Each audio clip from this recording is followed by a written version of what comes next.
bienvenue dans cette exploration approfondie. Aujourd'hui, on se penche sur Uptime Kuma. C'est un outil de surveillance auto-hébergé qui fait pas mal parler de lui. Pour préparer ça, on s'est basé sur la doc officielle du projet sur GitHub, donc le README, le wiki, et puis quelques analyses externes aussi qui décrivent un peu les fonctionnalités. L'objectif, c'est de comprendre ce que c'est, pourquoi ça marche si bien, qu'est-ce qu'il sait faire et comment on l'installe, surtout avec Docker, simplement. Alors, c'est parti ? Oui, tout à fait. C'est vrai que c'est une alternative open source assez intéressante face aux services payants qu'on connaît. Et l'avantage de l'auto-hébergement, là c'est clair, hein, on a beaucoup plus de contrôle, plus de transparence sur ce qui se passe. Et puis la popularité, elle est assez folle, hein. Quand on regarde les chiffres sur le wiki, on parle de dizaines de milliers d'étoiles GitHub. Et en mai 2025, l'image Docker, elle avait dépassé les 109 millions de téléchargements. Donc c'est une adoption vraiment massive, quoi. C'est carrément impressionnant. 109 millions. Waouh! Bon, pour qu'on comprenne bien, revenons à la base. C'est quoi Uptime Kuma exactement ? Sa mission première, si j'ai bien compris, c'est de checker si des services sont en ligne, disponibles. Classiquement, on pense au site web, en HTTP, HTTPS, mais ça va plus loin, c'est ça ? Serveur TCP, ping, même les enregistrements DNS ? C'est ça. Et la doc met en avant son interface utilisateur. Ils la décrivent comme fancy, réactive, rapide. Oui, j'ai vu ça aussi. Et il y a une petite anecdote sympa dans le wiki.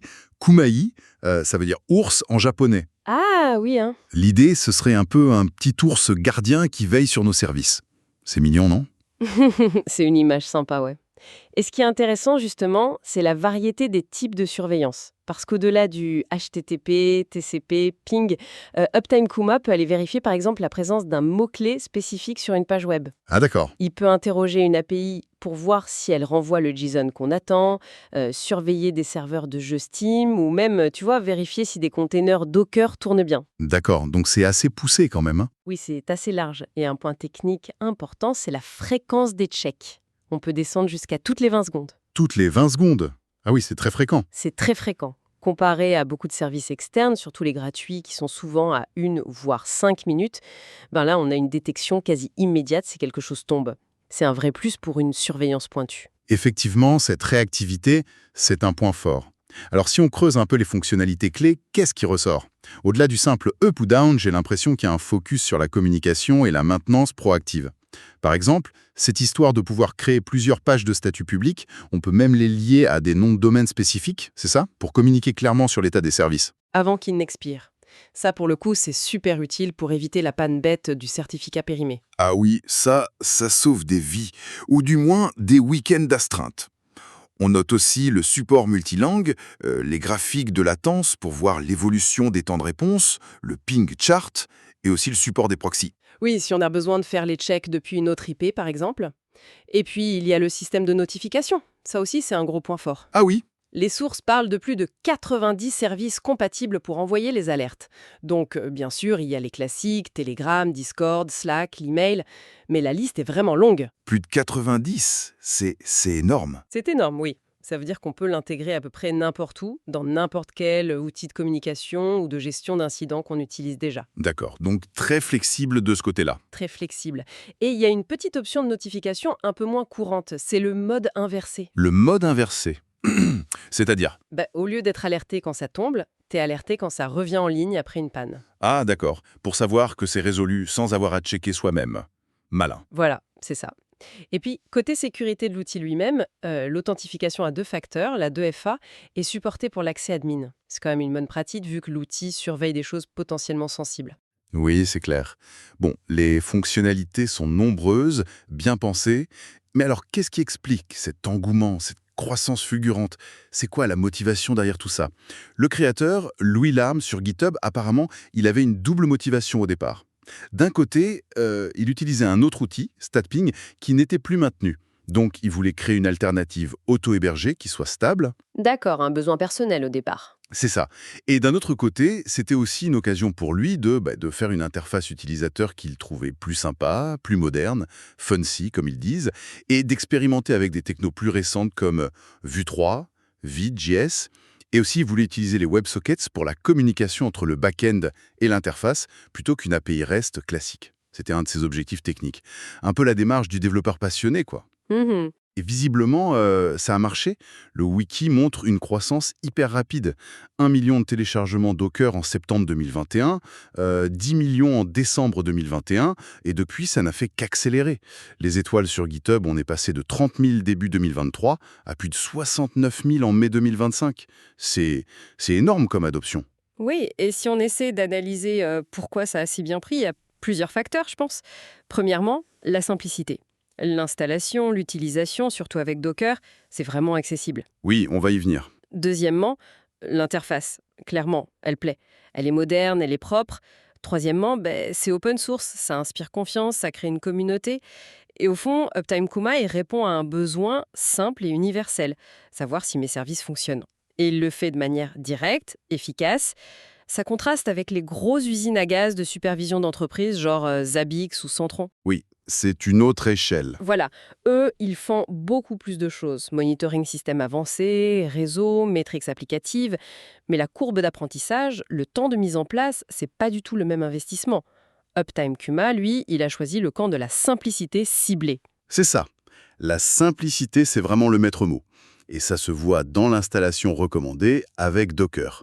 La doc, elle met en avant une seule commande Docker Run pour démarrer. Alors, sans décortiquer chaque option, ici les auditeurs intéressés trouveront ça dans les sources, l'idée générale c'est, hop, on lance Uptime Kuma en tâche de fond, on lui dit de redémarrer tout seul si jamais il plante, on expose l'interface web sur le port 3001 de la machine et, très important, on utilise un volume Docker pour stocker les données.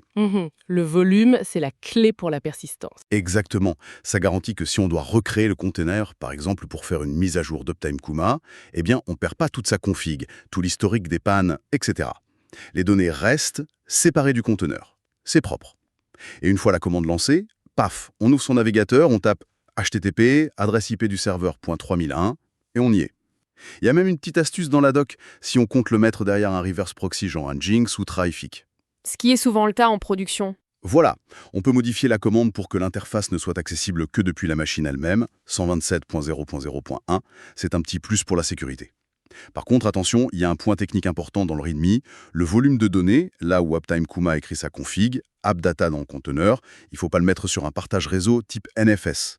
Il faut utiliser un dossier local sur le serveur ou un volume Docker standard, géré localement. D'accord, bonne précision. Et bien sûr, tout ça, ça suppose qu'on a déjà Docker installé et qui tourne sur la machine hôte. La doc dit que c'est compatible avec la plupart des Linux, Windows 10 64, Windows Server 2012 R2 64 et plus récent. Mais bon, cette facilité avec une seule ligne de commande Docker, c'est clairement un énorme avantage pour l'adoption. Et pour ceux qui voudraient juste jeter un œil avant d'installer, il y a une démo en ligne mentionnée dans les sources, .demo.kuma.pet. C'est temporal, les données sont réinitialisées, mais ça donne une idée de l'interface, de l'ergonomie. D'accord. Donc installation Docker, a priori très simple. Une fois que c'est lancé et qu'on arrive sur l'interface web la première fois, c'est quoi la suite? La toute première chose à faire, c'est de créer le compte admin. C'est guidé, on choisit un identifiant, un mot de passe, solide de préférence, c'est fait en quelques secondes. Ok. Et après, pour ajouter le premier service à surveiller, C'est tout aussi simple. Il y a un gros bouton « Ajouter un moniteur ». On clique, on choisit le type. HTTPS, ping, port TCP, etc. Ensuite, on lui donne un nom, genre mon site web ou API prod. On rentre l'info nécessaire, l'URL, l'IP et le port. et selon le type choisi, bien sûr. Et on règle les paramètres de base. L'intervalle entre les checks, 60 secondes par défaut, mais on peut changer. Combien d'échecs avant de dire down, combien de temps on garde l'historique, on sauvegarde, et hop, ça commence à surveiller. C'est ça. Et le tableau de bord se met à jour direct. On voit une carte pour chaque moniteur avec son état, vert ou rouge en gros, le temps de réponse, un petit graphique de l'historique récent et les pourcentages de disponibilité sur 24 heures et 30 jours. J'ai vu aussi que pour les sites en HTTPS, il affiche la date d'expiration du certificat SSL. Ça, c'est bien pratique. Et il y a une fonction pour cloner un moniteur, c'est ça? Pour en créer un nouveau basé sur un existant. Oui, ça peut faire gagner du temps si on a plusieurs services similaires à surveiller. Et au-delà de ces réglages de base, chaque moniteur a des options plus avancées. Par exemple, Pour un moniteur HTTPS, on peut cocher une case pour ignorer les erreurs de certificat SSL TLS. Utile si on surveille des services internes avec des certificats auto-signés, tu vois. On peut aussi définir quels codes HTTP sont considérés comme OK.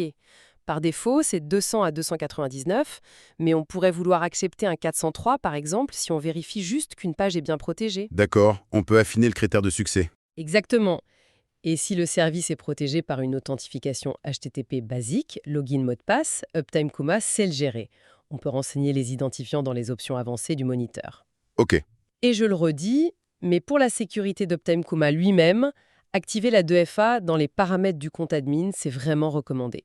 Et enfin, pour les pages de statut public, on peut choisir très précisément quel moniteur on veut afficher dessus et même personnaliser un peu l'apparence avec un titre, une description, un logo. Bon, si on devait faire une synthèse rapide, qu'est-ce qu'on retient d'Uptime Kuma? C'est un outil de surveillance, donc, auto-hébergé, open source. Ses gros points forts, c'est sa simplicité d'installation, surtout avec Docker, et son utilisation intuitive. L'interface est agréable et il couvre pas mal de types de surveillance différents, avec plein d'options de notification. C'est une solution vraiment intéressante pour qui veut surveiller la dispo de ses services web, serveurs, conteneurs, sans se prendre la tête avec des outils hyper complexes. Oui, c'est tout à fait ça. Et le projet a l'air très vivant. La communauté sur GitHub semble active pour les bugs, les suggestions, et il y a aussi un Reddit mentionné dans la doc pour l'entraide. Parfait. Maintenant, pour conclure et peut-être ouvrir un peu la réflexion, Uptime Kuma fait très bien son job de base, dire si c'est up ou down.